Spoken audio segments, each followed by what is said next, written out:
What up, everybody? A DMCT guy coming at you with a cool ammunition video. So not too long ago, I picked up some pretty neat military surplus comblock stuff, just as I like it. I got 6 boxes of this beautiful stuff. Let's see if I can flip it right side up for y'all. No, 6 boxes. All right, this stuff here is Czech military surplus. Markings on it is the VXN53. Now you might know this stuff is steel cased. It is steel core. So this stuff, just like most of the surplus Tokarev, is steel core, completely magnetic and completely corrosive. This stuff was made by the Czech military or the Czech government for their military's VZ-24 or CZ-26 or SA-24 or SA-26, whatever you want to call it. This stuff is extremely hot. This stuff is trucking along at a slow 1,600 to 1,700 feet per second. And this is what it looks like. Steel cased, comes on these pretty neat stripper clips. These stripper clips are used or meant to be used with the submachine guns, the Czech Army submachine guns back in the comblock days. Little notches in the top where you could just push them straight down, push the ammo straight down and it'll load. These, along with the Yugoslavian 7.62x39 surplus ammunition on stripper clips meant for the SKS, these and those tend to run or tend to be much easier to load than, let's say, the Mosin Nagant stripper clips, especially the reproduction Mosin Nagant stripper clips are absolutely terrible to use. So I got these, and one of the disclaimers on the website, I think it was SG Ammo that I got these on, pretty sure, was basically that it may not run, the primers may not ignite because they're hard primers, but I'm pretty confident that I can get these to run because I have a CZ52 pistol. Now, if you think about it, if the military, just like the Romanian and the Yugoslavian Tokarevs that are out there, just like their PPS-43, they probably made that, or let's say this type of ammunition to be used in both the pistol and the submachine gun, just like I'm thinking that the Czechs did with their submachine gun and their pistol. Clear. So yes, it's clear.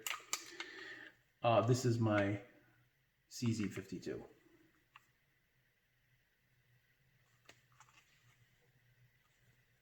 This thing was in pretty rough shape when I got it, but it's pretty nice now. Pretty sure the barrel on this guy is not original, but I don't care. But it could be. I don't know. Pretty nice. It's a pretty nice barrel. Pretty clean. That's what kind of made me suspicious. But anyway, got this beautiful curio and relic. This is my, pretty much, I think, my only Czech firearm. But anyway, so the point of bringing that out is I wanted to see if the magazines, their 8-round magazines, work with these stripper clips. I don't think they will. No, there's nothing to lock them in with, so it's not gonna work. So we're just checking it. But back to the ammunition. Now, let me show you guys a bullet. Let's see if we can get a nice picture of it. Probably not. But that's what it looks like. Steel cased.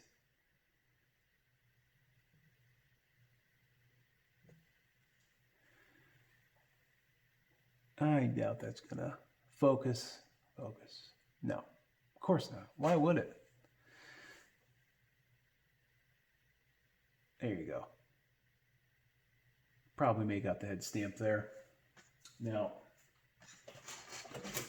nope. Let's get that out of there. Completely magnetic. top to bottom.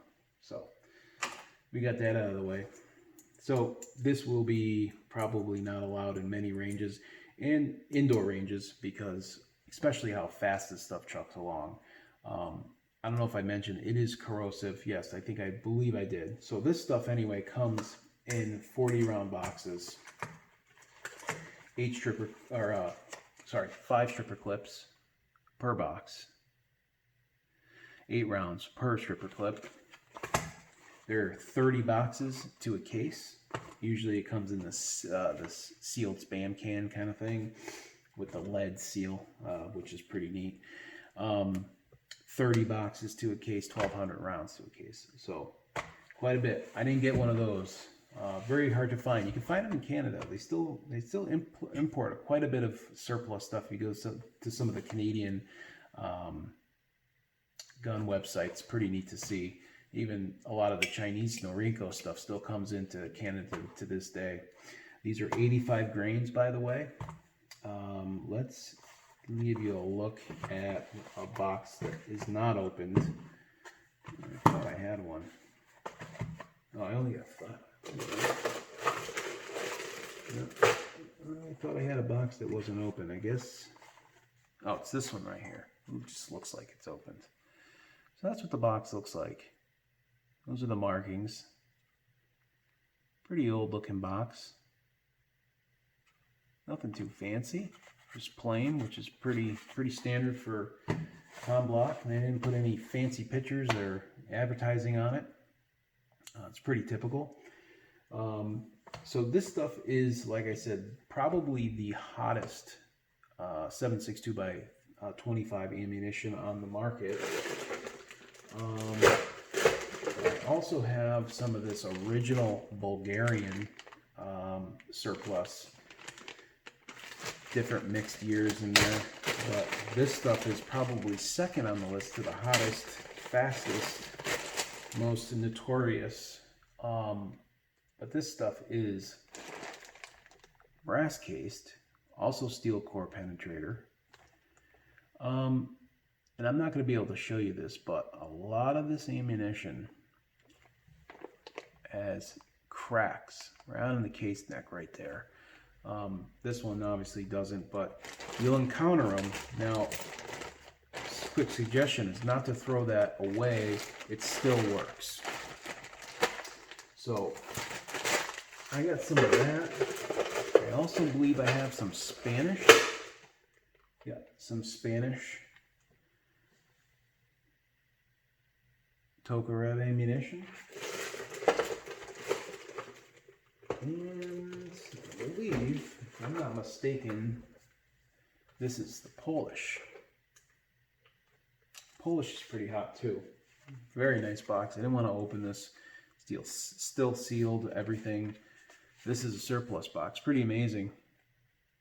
The only thing that shows a little bit of wear is the staples. Oh, not even. No, it's just the way they're colored. Never mind. I was going to say they're a little rusty. They're not. They're in good condition.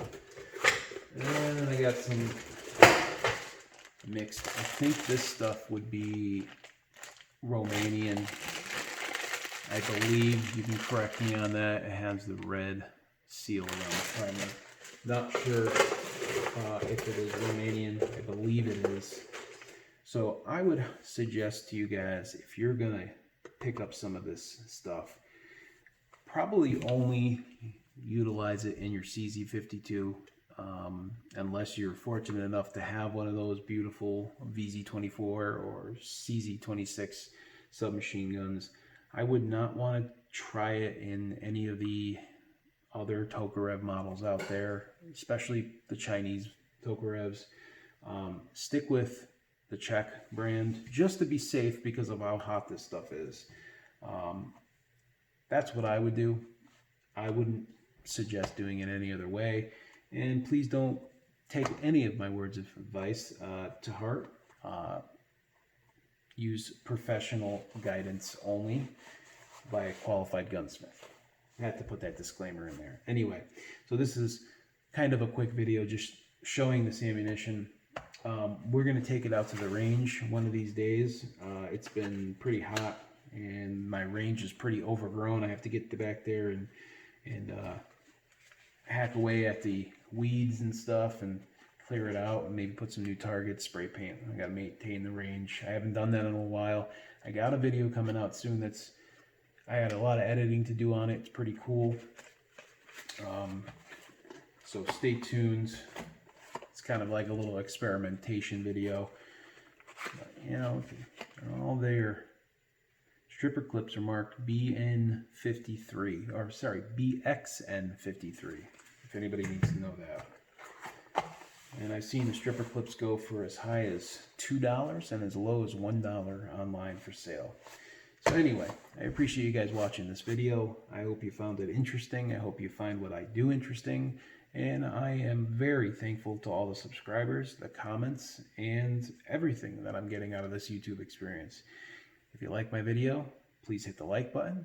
If you don't, hit the dislike button. And if you really like my videos, consider subscribing. I really, really appreciate it. Thank you for watching. A Damn CT Guy signing off.